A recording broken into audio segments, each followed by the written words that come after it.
لبيك اللهم لبيك لبيك لا شريك لك لبيك إن الحمد والنعمة لك والملك لا شريك لك۔ دل تڑپ اٹھا۔ ایک بار ایک سائل نے مجھے گھیر لیا۔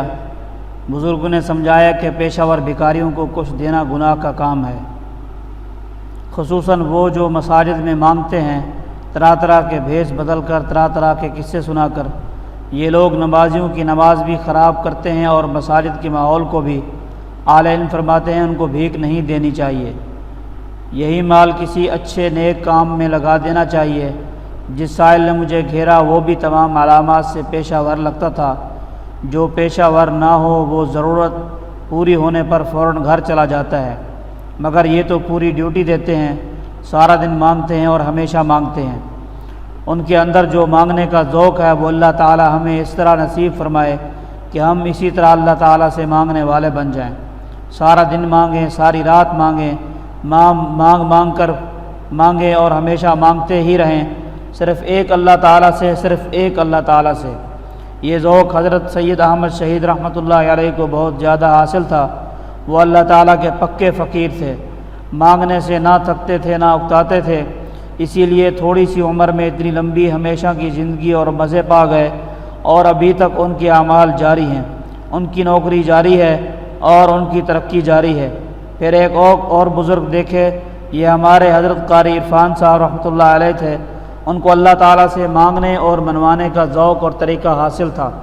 ہم لوگ تو بس 2-4 بار ہی مانگ کر تھک جاتے ہیں، مایوس ہونے لگتے ہیں اور طرح طرح کے وساوس میں پڑ جاتے ہیں، لیکن جن کو مانگنے کا مقام معلوم ہو جائے اور مانگنے کی لذت سے آشنا ہو جائیں، وہ ایک ہی دعا بغیر قبول ہوئے 80 سال تک روزانہ سینکڑوں بار مانگنے سے بھی نہیں تھکتے۔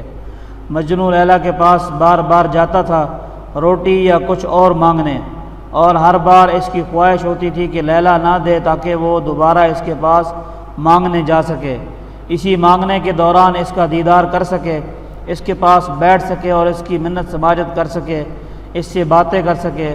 دعا مانگنے والا اپنے محبوب اور کریم رب کے عرش کے نیچے پہنچ جاتا ہے، وہ اپنے محبوب رب سے ہم کلام ہوتا ہے، وہ اس کے قریب قرب کے مقام میں جا بیٹھتا ہے۔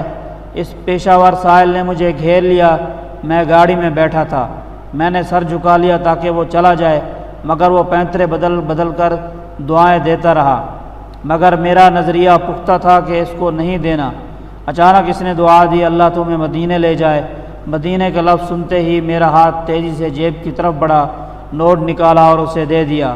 ہاں، مدینے کے نام پر دھوکہ کھانا بھی مجھے اچھا لگا اور مدینہ جانے کے شوق نے اور سب کچھ بھلا دیا۔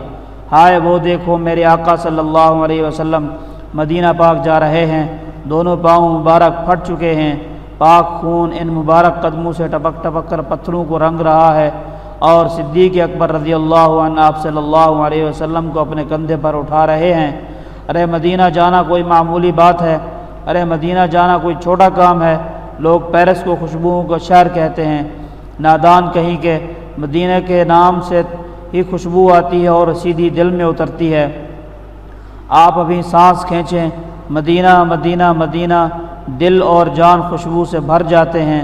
اللہ اللہ اللہ، کتنا پیارا نام ہے مکہ مکہ مکہ، کتنا میٹھا نام ہے مدینہ مدینہ مدینہ۔